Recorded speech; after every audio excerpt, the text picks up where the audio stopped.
Hello everyone, very very good evening. कैसे हो? Hope करता हूँ आप सब लोग अच्छे ही होंगे। सो फ्रेंड्स, आज की इस वीडियो में आप लोगों से मैं हिंदी लैंग्वेज का टेस्ट दूंगा, स्पेशल सीटेट दिसंबर 2024 के लिए। फ्रेंड्स, इस वीडियो में जो टोटल आपके क्वेश्चंस होंगे वो होंगे 30। अगर आप लोग 30 में से 10 से 12 प्रश्न सही कर लेते हैं तो आपकी हिंदी लैंग्वेज की तारीफ बहुत ही अच्छी है। तो चलिए वीडियो को स्टार्ट करते हैं। 30 में से कितने क्वेश्चन आपके सही होते हैं, लास्ट में अपना स्कोर जरूर बताना। पहला प्रश्न आपकी स्क्रीन पे है कि उच्च प्राथमिक स्तर पर कहानी कविता पढ़ने के बाद यह जरूरी है कि बच्चे जो है प्रश्नों के लिखित उत्तर दे सकें या उसे अपने शब्दों में दोहरा सकें या विपरीत भाव की कहानी या कविता लिख सकें या उन्हें अपने अनुभव संसार से जोड़ सकें। 106 का जवाब देने का प्रयास करेंगे सब लोग। अभी हम लास्ट में पैसेज भी करेंगे, ओके ना? चलिए, बहुत अच्छे भाई, सभी को गुड इवनिंग, सभी को गुड इवनिंग। तो यहां पे 106 का जो राइट आंसर हो जाएगा, चौथा बिल्कुल करेक्ट हो जाएगा। उच्च प्राथमिक स्तर पर जो है कहानी कविता पढ़ने के बाद यह जरूरी है कि बच्चे जो है उन्हें अपने अनुभव संसार से जोड़ सके। बहुत ही अच्छा प्रश्न था, चौथा ऑप्शन बिल्कुल करेक्ट हो जाएगा। अगला प्रश्न है, प्लेटो का यह कथन कि बच्चा जो है बड़ों के बीच एक विदेशी की तरह होता है किस भाषिक सच्चाई की ओर संकेत करता है? बच्चे अपनी भाषा में बोलते हैं जिसे बड़े सही सही नहीं समझ पाते, या बच्चा बड़ों से उम्र में जो है छोटा होने के कारण अजनबी बना रहता है, या बच्चों की भाषा अपरिपक्व होती है, या बच्चों की भाषा के प्रति बड़ों का दृष्टिकोण संकीर्णता से परिपूर्ण होता है। इसका राइट आंसर क्या हो जाएगा? जवाब देने का प्रयास करेंगे, 107 का जवाब देने का प्रयास करेंगे। चलिए, प्लेटो का यह कथन कि बच्चा जो है बड़ों के बीच एक विदेशी की तरह होता है किस भाषिक सच्चाई की ओर संकेत करता है? बताइए सब लोग। तो यहां पे पहला ही ऑप्शन बिल्कुल करेक्ट हो जाएगा 107 का, कि बच्चे जो है अपनी भाषा में बोलते हैं जिसे बड़े सही सही नहीं समझ पाते हैं। तो पहला ही ऑप्शन बिल्कुल करेक्ट हो जाएगा। नेक्स्ट क्वेश्चन है, भाषा की कक्षा में कहानियां मनोरंजन का साधन है या पाठ्य पुस्तक का एक पाठ है, या जो है विभिन्न प्रकार की भाषाई संरचनाएं और चिंतन विकास की संभावनाएं लिए होती हैं, या भाषा विकास का जो है भाषा कौशल के विकास का एकमात्र साधन है? 108 का जवाब देने का प्रयास करेंगे। भाषा की कक्षा में कहानियां क्या हैं? बहुत अच्छे भाई, गुड इवनिंग सभी को, गुड इवनिंग। वीडियो को लाइक कर दो, शेयर कर दो। बाकी क्लासेस आपको प्लेलिस्ट में मिल जाएंगी। तो डेली क्लासेस का टाइमिंग मैं आपको बता देता हूं। डेली मॉर्निंग में 9 बजे आपकी जो है क्लास चलती है, उसके बाद दोपहर में 2:30 बजे क्लास चलती है, 6:45 शाम को क्लास चलती है। ये 3 क्लासेस होती हैं। चैनल को सब्सक्राइब कर लीजिए और बेल आइकन को ऑल पे प्रेस कर लीजिए ताकि जो भी मेरी क्लासेस आए, जो भी अपडेट आए, वो अपडेट आपको मिलते रहें। मॉर्निंग वाली क्लास जाके जरूर देख लेना आप लोग। तो भाषा की कक्षा में जो कहानियां होती हैं वो जो होती हैं विभिन्न प्रकार की भाषाई संरचनाएं और चिंतन विकास की संभावनाओं के लिए होती हैं। तो यहां पे तीसरा ऑप्शन बिल्कुल करेक्ट हो जाएगा। चलिए भाई, अगला प्रश्न है, राष्ट्रीय पाठ चर्चा की रूपरेखा 2005 के अनुसार कौन सा कथन इसमें सही है? भाषा केवल भाषा की कक्षा तक सीमित होनी चाहिए, या भाषा शिक्षण एक प्रकार से अन्य विषयों की कक्षाओं में भी मौजूद रहता है, या बच्चे विद्यालय आकर ही भाषा सीखते हैं, या प्राथमिक स्तर पर भाषा सीखने सिखाने में केवल पढ़ने पर बल देना चाहिए? बताइए, 109 का जवाब दीजिए सब लोग। देखिए, मैंने आपको बताया था ना, अगर आपका जो प्रश्न है पॉजिटिव हो तो पॉजिटिव उत्तर भी आपको यहां पे ढूंढना है। जैसे एनसीएफ 2005 के अनुसार कौन सा कथन सही है? सही है मतलब आपका पॉजिटिव क्वेश्चन है, आपका नहीं है पूछता कि कौन सा नहीं है तो निगेटिव हो जाता। तो यहां पे मैं बता दूं, अगर आपका पॉजिटिव क्वेश्चन है तो केवल आपको दिख जाए तो वो आपका गलत हो जाएगा, तुरंत काट दीजिए, पूरा पढ़िए ही मत। अब जैसे दूसरा हम स्किप कर देते हैं, तीसरा, बच्चे विद्यालय आकर ही भाषा सीखते हैं, ऐसा नहीं है। बच्चे अपने परिवार से, आसपास पड़ोस से सीखते हैं भाषा, केवल विद्यालय से ही नहीं सीखते हैं, तो ये भी गलत हो जाएगा। प्राथमिक स्तर पर भाषा सीखने सिखाने में केवल पढ़ने पर बल देना चाहिए, केवल दिखे ना, कट कर दो, 3 गलत हो गया। बचा कौन सा आपका, कि भाषा शिक्षण एक प्रकार से अन्य विषयों की कक्षाओं में भी मौजूद रहता है। ठीक है ना, कोई जरूरी नहीं कि एक ही विषय में रहे, भाषा शिक्षण सभी विषयों में रहता है। ठीक है ना, तो ऐसे आपको प्रश्नों को करना है। Negative tag word, positive tag word की मैं वीडियो ला दूंगा, आपको परेशान बिल्कुल भी नहीं होना है। जब भी वो वीडियो आए, जितना मैं टैग वर्ड बताऊंगा उसको याद कर लेना। मैं बता रहा हूं गारंटी के साथ 15 क्वेश्चन आप करके आओगे, 10 से 15 क्वेश्चन के बीच में आप करेक्ट करके आओगे। ठीक है ना, बच्चों का एक एक नंबर से रुक जाता है। तो जुड़े रहो, जो सीटेट क्वालिफाई किया हो वही टीचर से पढ़ो, फालतू की चीजों में आप लोग मस्त रहो। ठीक है ना, चलिए, तो यहाँ पे दूसरा बिल्कुल करेक्ट हो जाएगा। आपको इधर उधर आप नहीं भटकना है, फॉर्म भर दिए हो आप लोग, करेक्शन करना है तो 21 से 25 के बीच में कर देना। बाकी जो 3 क्लासेस हमारे चैनल पे होती है रेगुलर, आपको देखनी है 2 महीने, रिजल्ट आपका बेहतरीन आएगा। भाषा कौशलों के संदर्भ में कौन सा कथन सही है इसमें, बताइए। सुनना, बोलना, पढ़ना और लिखना एक क्रम से सीखे जाते हैं, या सुनना और बोलना निष्क्रिय कौशल हैं, या पढ़ना और सीखना लिखना जो है कौशल में कोई संबंध नहीं है, या सभी कौशल एक दूसरे के साथ अंतः संबंधित होते हैं। बताइए, भाषा कौशलों के संदर्भ में कौन सा कथन सही है इसमें? सभी कौशल एक दूसरे के साथ अंतः संबंधित होते हैं, यही आपका बिल्कुल करेक्ट आंसर हो जाएगा। अगला प्रश्न है, यहां पे देख सकते हो, उच्च प्राथमिक स्तर पर भाषा की पाठ्यपुस्तक में विविध प्रकार की साहित्यिक रचनाओं के समावेश का मुख्य उद्देश्य यह है कि बच्चों को सभी प्रकार की साहित्यिक विधाओं में पारंगत करना, विभिन्न प्रकार की साहित्यिक विधाओं की भाषाई संरचनाओं से परिचित होने का अवसर देना, या विभिन्न साहित्यिक विधाओं के प्रसिद्ध रचनाकारों से परिचित कराना, या पाठ्यपुस्तक निर्माण की परंपरा का निर्वाह करना। 111 का जवाब दीजिए सब लोग। बहुत अच्छे भाई, गुड इवनिंग सभी को। वीडियो को लाइक कर दो सब लोग, लाइक की संख्या बहुत ही कम है। लाइक करने से कुछ नहीं मिलता, बस अंदर से मोटिवेशन आता है और भी आप लोगों के प्रति मेहनत करने का मन करता है। चलिए, उच्च प्राथमिक स्तर पर जो है भाषा की पाठ्यपुस्तक में विविध प्रकार की साहित्यिक रचनाओं के समावेश का जो मुख्य उद्देश्य होता है वो होता है कि विभिन्न प्रकार की जो है साहित्यिक विधाओं की भाषाई संरचनाओं से परिचित होने का अवसर देना। देखिए, जो आपका अवसर होता है ये आपका पॉजिटिव होता है, ठीक है ना। अवसर दिखे तो वही आपका आंसर सही हो जाएगा, ठीक है।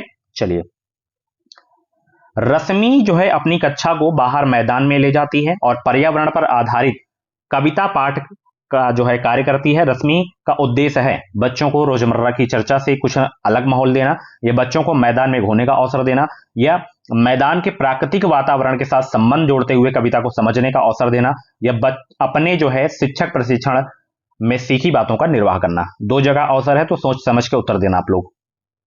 चलिए बताइए सब लोग, रश्मि अपनी कक्षा को बाहर मैदान में ले जाती हैं और पर्यावरण पर आधारित कविता पाठ का कार्य करती हैं। रश्मि का उद्देश्य है क्या? तो रश्मि का इसमें जो उद्देश्य है मैदान के प्राकृतिक वातावरण के साथ संबंध जोड़ते हुए कविता को समझने का अवसर देना। तो यहां पे तीसरा ऑप्शन बिल्कुल करेक्ट हो जाएगा। अगला प्रश्न है, भाषा में आकलन करने के बाद महत्वपूर्ण सोपान होना चाहिए क्या? आकलन से प्राप्त आंकड़ों के आधार पर बच्चों के अभिभावकों से विचार विमर्श करना, या आंकड़ों को सहेज कर रखना, या आंकड़ों को तत्काल नष्ट करना, या आंकड़ों का पुनः पुनः परीक्षण करना। 113 का राइट आंसर क्या हो जाएगा? फटाफट जवाब दीजिए। भाषा में आकलन करने के बाद महत्वपूर्ण सोपान होना चाहिए क्या? बहुत अच्छे भाई। तो भाषा में आकलन के बाद जो है महत्वपूर्ण जो सोपान होना चाहिए, आकलन से प्राप्त आंकड़ों के आधार पर बच्चों के अभिभावकों से विचार विमर्श करना, यही होना चाहिए सोपान महत्वपूर्ण। देखिए, मैं हर एक क्लास में बताता हूं जब भी याद आता है, इसलिए कह रहा हूं कि रेगुलर क्लास आपको देनी है, मतलब देखनी है, ओके ना। तो यहां पे जैसे ऑप्शन दिख गया आपको नहीं समझ में आ रहा, तो जो सबसे बड़ा ऑप्शन होता है वही आपका सही होता है, ठीक है। चलिए, विद्यालय में एक से अधिक भाषाओं का शिक्षण जटिल समस्याएं जो है उत्पन्न करता है, या अनेक भाषाओं के शिक्षकों को के जो है रोजगार को बढ़ावा देता है, या बहुभाषिकता और राष्ट्रीय सद्भाव का प्रसार करता है, या व्यवहारिक नहीं है। 114 का जवाब दीजिए।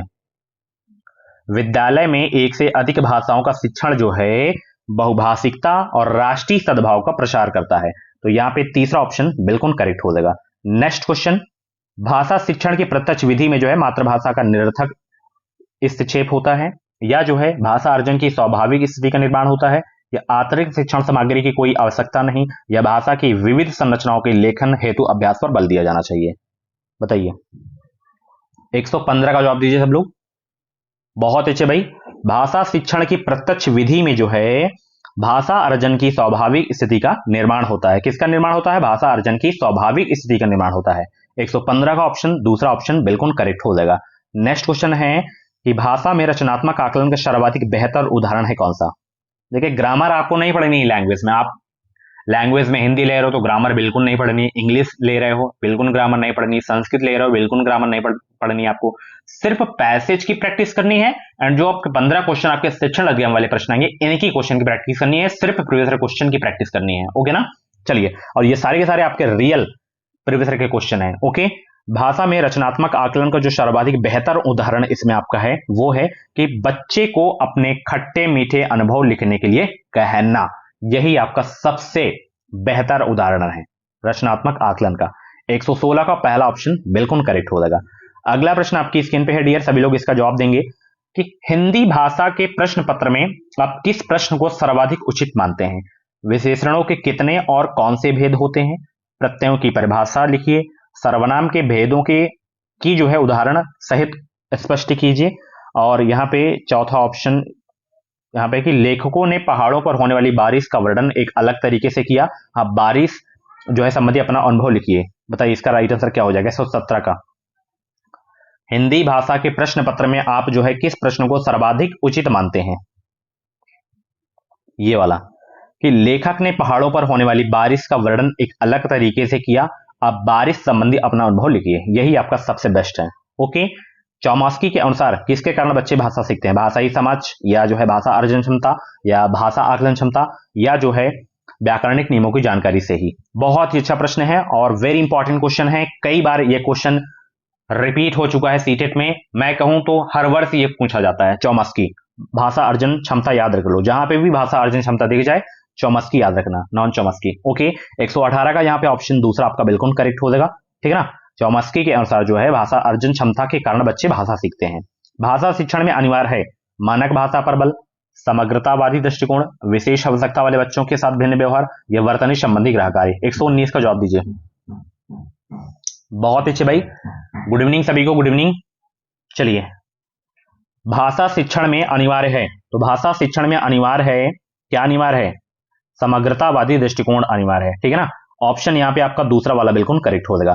अगला प्रश्न शिक्षण अधिगम का लास्ट क्वेश्चन है, उसके बाद हम पैसेज भी देखेंगे। प्रश्न क्या है, विशेष आवश्यकता वाले बच्चों की भाषा का आकलन करते समय उन्हें प्रश्न संख्या में विशेष छूट मिलनी चाहिए, या उन्हें अधिक अंक देने का प्रयास करना चाहिए, या उनकी क्षमता और सीमाओं का ध्यान रखना चाहिए, या जो है इनके प्रति दया भाव रखना चाहिए। तो क्या करना चाहिए बताइए सब लोग। विशेष आवश्यकता वाले बच्चों की भाषा का आकलन करते समय क्या करना चाहिए, उनकी क्षमता और सीमाओं का ध्यान रखना चाहिए, ठीक है ना। चलिए अब हम पैसेज को देख लेते हैं। यह आपका पैसेज है, मैं आंसर बता दे रहा हूं, कैसे करना है पैसेज ये भी आपको बता दे रहा हूं, बाकी इसकी पीडीएफ आपको टेलीग्राम पे मिल जाएगी।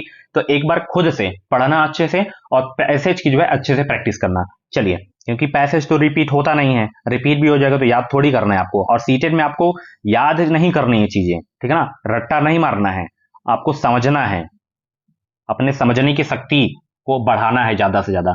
जितना बढ़ा लोगे उतना अच्छा स्कोर आपका चला जाएगा, ठीक है ना। हमेशा अपना बच्चा मानकर आपको जो है उत्तर देना है, बच्चों को कभी दंड नहीं देना है, बच्चों को कभी रटवाना नहीं है, ठीक है ना, हमेशा प्रोत्साहन देना है। चलिए, शिक्षा का अर्थ है, जब इस गद्यांश को आप पढ़ेंगे तब आपको पता चलेगा कि शिक्षा का अर्थ क्या है। देखिए, जब पैसेज आ जाए तो उसमें आपको एक्स्ट्रा अपना माइंड नहीं लगाना है कि पढ़े और उत्तर देना शुरू कर दो, क्योंकि ये फ्री के नंबर होते हैं भाई, फ्री के 5 प्रश्न दे दिएगा तो 5 का 5 बिल्कुल सॉलिड करके आओगे आप, फ्री का नंबर होता है। तो इसमें जल्दबाजी मत करना, नहीं आ रहा है तो छोड़ दो, थोड़ा सा फ्री माइंड होके करना, और क्वेश्चन करो, तब तक में रिलैक्स हो जाएगा, इस क्वेश्चन से ध्यान हट जाएगा तो फिर बाद में करना, ठीक है ना। पैसेज कोशिश करना कि गलत ना हो, क्योंकि ये फ्री के नंबर होते हैं, ठीक है ना। तो यहाँ पे मैं पैसेज पढ़ दे रहा हूं, यहाँ पे देखना, जब इस लाइन को पढ़ेंगे आप लोग तो शिक्षा का अर्थ आपको पता चलेगा थोड़ा सा, कि किसे कहूं मैं शिक्षा क्या है। शिक्षा का सच कैसा होता है, शिक्षित व्यक्ति और कैसा होता है पढ़ा लिखा समाज। मेरे गुरु श्री दयाल चंद्र जी सोनी तो पूरी तरह एक काव्यात्मक जो है पुस्तक लिख गए। इस पुस्तक का नाम है, यहाँ पे, हूं अणभाणियों शिक्षित हूं। उनका आशा है कि हर पढ़ा लिखा आदमी अनपढ़ है। उन्होंने जब यह पुस्तक लिखी तो साफ साफ कहा कि यह किताब उनके पूरे जीवन की शिक्षा का सार है। तब फिर हमें यह भी मान लेना चाहिए कि हमारा पूरा पढ़ा लिखा समाज खासा अनपढ़ है, अशिक्षित है। तब फिर बताइए कि शिक्षा का कहां खोजें। कहते हैं कि शिक्षा बालक के जन्म के साथ बालक को मिली प्रतिभा का विकास है। यहां पे आपको मिलेगा उत्तर, ठीक है ना, मैं दूसरी लाइन पढ़ दिया था। कहते हैं कि शिक्षा बालक के जन्म के साथ बालक को मिली प्रतिभा का विकास है, और उसकी सोई हुई शक्तियों को जगाने का नाम शिक्षा है, ठीक है ना। तो यहाँ पे देखना, शिक्षा का अर्थ है बच्चों में विद्वान शक्तियों को प्रपुष्टित करना। यहाँ पे थोड़ा सा बदल दिया गया है, बाकी उत्तर उसी लाइन में आपको मिलेगा, ठीक है ना। चलिए, यहाँ पे चौथा ऑप्शन बिल्कुल करेक्ट हो जाएगा। लेखक के अनुसार जो है, अब पैसेज की प्रैक्टिस आप लोग कर लेना अपने से, ठीक है, क्योंकि इसमें बार बार ऊपर नीचे करने में आप समझ भी नहीं पाओगे, कोई मतलब भी नहीं, तो आप अच्छे से पीडीएफ से प्रैक्टिस कर लेना। लेखक के अनुसार बच्चों में अलग अलग प्रतिभा होती है, लेखक के अनुसार, ठीक है ना, तो दूसरा सही हो जाएगा इसमें। अगला क्या है यहाँ पे, कि बच्चों को शिक्षा देने के लिए सबसे पहले क्या जरूरी है। तो जब आप पैसेज को पढ़ेंगे तब आपको पता चलेगा कि बच्चों को शिक्षा देने के लिए सबसे पहले क्या जरूरी है। तो सबसे पहले जरूरी है बच्चों की समस्त क्षमताओं प्रतिभाओं को जानने के लिए उन्हें पढ़ना, ठीक ना। यहां पे आपका सबसे जरूरी यही है, तीसरा ऑप्शन बिल्कुल करेक्ट हो जाएगा। इस गद्यांश में शिक्षा का कौन सा सिद्धांत निहित है, बताइए। इस गद्यांश में शिक्षा का कौन सा सिद्धांत जो है आपका निहित है। तो यहाँ पे 94 का जो ऑप्शन सही हो जाएगा, चौथे वाला, पढ़े लिखे लोग अनपढ़ होना, ठीक ना। चलिए, हर बालक को पढ़ पढ़ कर पहचाने कि वह क्या है, वाक्य में पहचाने क्रिया का कर्ता हो सकता है क्या, मैं, हम, तुम, वह। ये ग्रामर बना दिया। देखिए पूरे 30 क्वेश्चन में 2 क्वेश्चन ही आपको ग्रामर के देखने को मिलेंगे बस। तो यहाँ पे 95 का दूसरा आपका करेक्ट हो जाएगा, हम, ठीक है, हम करता है। उसकी प्रदत्त प्रतिभा क्या है, वाक्य है विधानवाचक, नकारात्मक, प्रश्नवाचक या संदेहवाचक। तो उसकी प्रदत्त प्रतिभा क्या है, तो इसको आप अपने से मतलब दे सकते हो इसका उत्तर, क्योंकि यहाँ पे ग्रामर है, ये प्रश्नवाचक है, पूछा जा रहा है, ठीक ना। तो दूसरा ऑप्शन, तीसरा ऑप्शन बिल्कुल करेक्ट हो जाएगा। शरीर में अगर हम एक प्रत्यय लगा दें तो कौन सा शब्द बनेगा, शरीर में। इसको भी पैसेज देखने की जरूरत नहीं है, अपने से उत्तर दीजिए। शरीर में एक प्रत्यय हम लगा देंगे तो बेसिक ग्रामर आपको थोड़ा सा पढ़ के जाना, अभी नहीं पढ़ना, लास्ट में पढ़ना आप लोग, क्योंकि अभी जो पढ़ोगे भूल जाओगे। मैं बताऊंगा क्या क्या पढ़ना है आपको ग्रामर में। तो शरीर में अगर हम एक प्रत्यय लगा देंगे तो शारीरिक बन जाएगा, क्या बन जाएगा, शारीरिक बन जाएगा। तो तीसरा वाला बिल्कुल सही हो जाएगा। लेखक के अनुसार जो है शिक्षित होना और साक्षर होना दोनों समान है, या जो है दोनों में मूलभूत अंतर होता है, दोनों पर्यायवाची होते हैं, दोनों में थोड़ा बहुत अंतर है। तो लेखक के अनुसार शिक्षित होना और साक्षर होना जो है क्या है, दोनों में मूलभूत अंतर होता है। दूसरा बिल्कुल करेक्ट आंसर हो जाएगा। अगला प्रश्न है, यहां पढ़ा लिखा होने से तात्पर्य है शिक्षित होना, अशिक्षित होना, साक्षर होना या निरक्षर होना। तो जब पैसेज पढ़ेंगे तब आपको पता चलेगा कि पढ़ा लिखा होने का मतलब क्या होता है। तो इसका मतलब होता है अशिक्षित होना। दूसरा बिल्कुल करेक्ट हो जाएगा। 100 से 105 में ये एक पंक्ति है, इसको पढ़कर उचित उत्तर देना है। दंभ का जहां जहां पड़ाव था, सत्य से जहां जहां दुराव था, वह चला कि अग्नि बाण मारता, पाप की आहा आहा उजड़ता, वज्र बन गिरे गिरा गिरे विचार पर। तो गिरे विचार से तात्पर्य है क्या, सभी प्रकार के विचार, मिथ्या विचार या सत्य और हित से परे विचार या उलझे विचार। ये पंक्ति है और इसको पढ़कर उचित उत्तर जीतिए आप लोग। भाई गुड इवनिंग सभी को, गुड इवनिंग। वीडियो को लाइक कर दो सब लोग, 100 का जवाब देने का प्रयास करेंगे। तो गिरे विचार से तात्पर्य है इसमें सत्य और हित से परे विचार। तीसरा बिल्कुल करेक्ट हो जाएगा।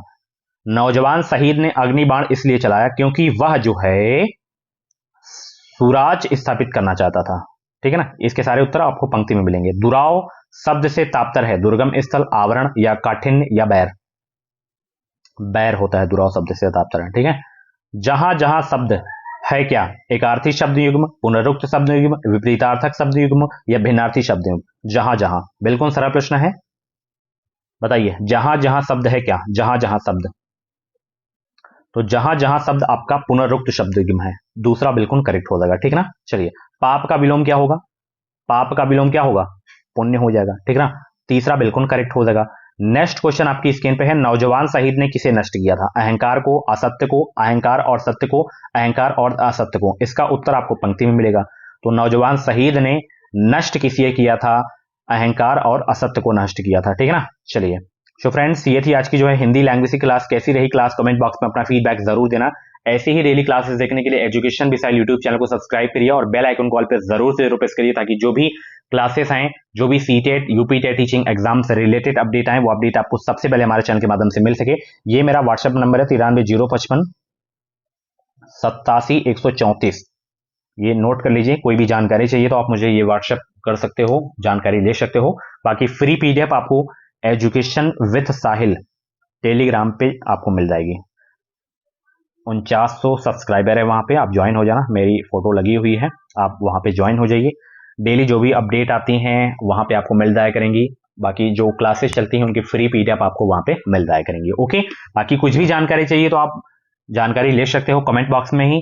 बाकी स्कोर अपना जरूर बताना, 30 में से कितने क्वेश्चन आपके सही हुए हैं। अगर मैं बता दूं, अगर आप 10 से 12 क्वेश्चन भी सही करते हो अभी, क्योंकि अभी तो तैयारी करने का पर्याप्त समय आपके पास है और यही मेन तैयारी होगी, क्योंकि आप लोग अब फॉर्म भर लिए हो, फ्री हो गए हो, अब तैयारी करने का समय है। तो 2 महीने अच्छे से लगकर आप लोग तैयारी कर लो, बार बार आपको सीटेट नहीं देना है, एक बार पढ़ के क्वालिफाई कर लो, क्योंकि इसकी फॉर्म फीस भी बहुत ज्यादा होती है और समय भी आपका वेस्ट होता है। ठीक है ना। थैंक यू सो मच, मिलते हैं कल सुबह 9 बजे वाली क्लास में। Bye bye, take care.